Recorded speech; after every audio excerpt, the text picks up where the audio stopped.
Ustadz, apakah semua hewan masuk surga?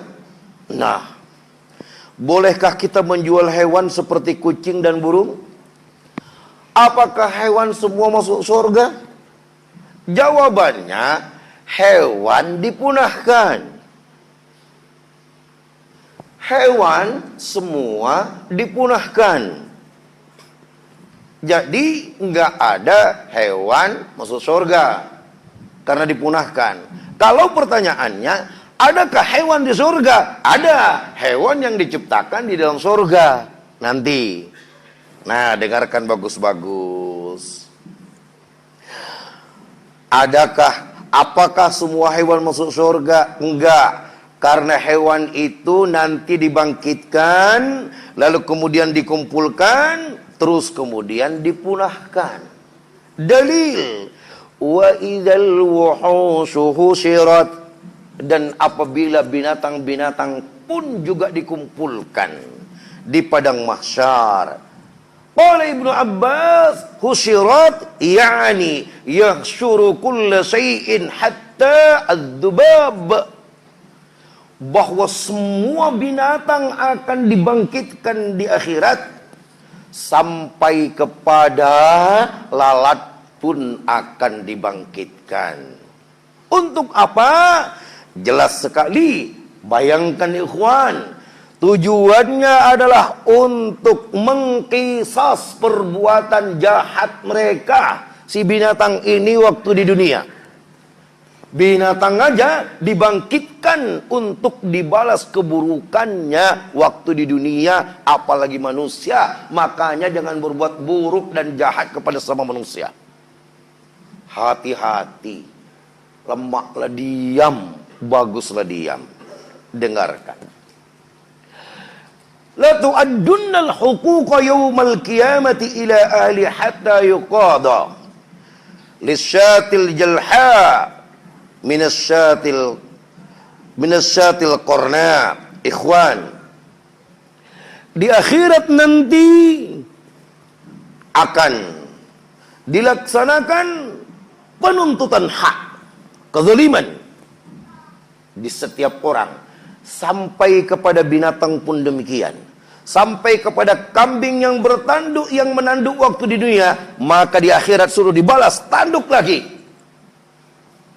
Setelah selesai kisah di antara binatang tersebut, semua binatang, faqala Allah azza wa jal, maka Allah berfirman, kunu turaba, jadilah semua binatang ini tanah, lalu kemudian punah, hancur seketika. Faqala al-kafirun yawma idzin, pada saat itulah orang kafir berkata, ya laitani kuntu turaba, sebagaimana terdapat dalam surah Abasa, ya Allah, alangkah lebih baiknya kalau kami menjadi tanah aja, seperti binatang, biar nggak disiksa, cuman suruh balas saja, nggak dimasukkan ke neraka, langsung kemudian suruh balas, lalu kemudian dipunahkan. Surah An-Naba, Nah, ikhwan fillah, rahimani wa rahimakumullah, a'azzani Allah wa iyyakum. Kemudian berikutnya, apakah di surga ada hewan? Ada. Hewan dari mana? Hewan yang diciptakan oleh Allah di surga. Dalam surah Tur ada, dalam surah Al-Waqi'ah, wa amdadnahum bifakiyati wa lahmi yashtahun, maka akan kami hidangkan kepada penduduk-penduduk surga bifakihah, dengan seluruh macam buah-buahan yang ia kehendaki, yang ia mau. Buah apa yang kamu suka? Ditanya, kamu sukanya apa? Ya Allah, aku suka buah kemang. Nah, ayo, sambal kemang. Boleh. Apakah ada? Kullama ruziku minha, semuanya akan dikasih apa yang kau mau. Rizqa, sebagai rezeki. Qalu hadzal ladzi ruzikna min qabl. Kamu akan berkata, oh ini dulu pernah waktu di dunia kami rasakan, cuman lebih enak yang di sini. Kalau begitu ya Allah, aku minta pempek, dikasih.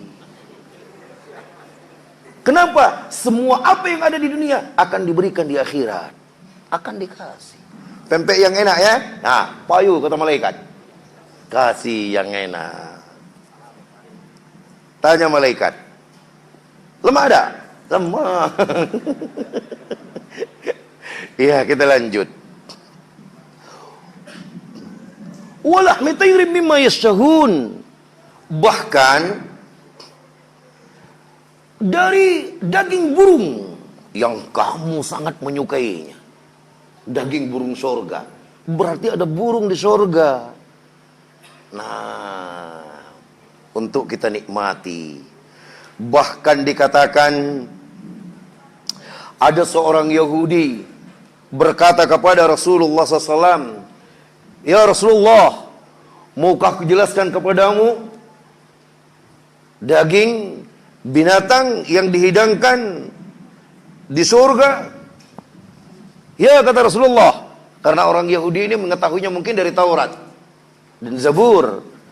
Akhirnya dia katakan bahwa daging yang akan dikasih makan, yang akan dijadikan lauk untuk penduduk surga adalah daging sapi dan ikan. Daging sapi dan ikan. Ya, kata Rasulullah.